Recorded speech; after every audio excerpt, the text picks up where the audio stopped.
बरेच जण म्हणताय की रासायनिक खत नाही वापरलं तर काय होतं, जैविक शेतीवर आलो तर काय होणार. तर मी बऱ्याच जणांना सांगू इच्छितो की आता जर या टायमामध्ये आपण जैविक शेतीचा वापर केला तर इथून 5 वर्षापर्यंत आपले खावाचे लाले पडणार.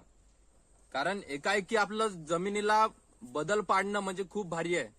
आतापर्यंत आपण रासायनिक खतांचा वापर केला, रासायनिक फवारण्याचा वापर केला आणि अचानक आपण जैविक शेतीवर आलो, शेणखत फवारण्या, गोमित्र, शेण याच्यावर आलो तर अचानक शेतीमध्ये बदल पडन आणि उत्पन्नात घट पडन.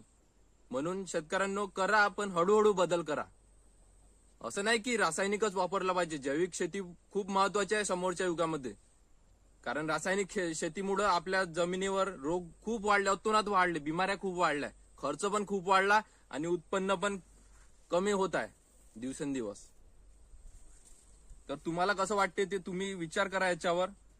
आपापल्या पद्धतीने शेती करा तुम्ही. जय जवान जय किसान.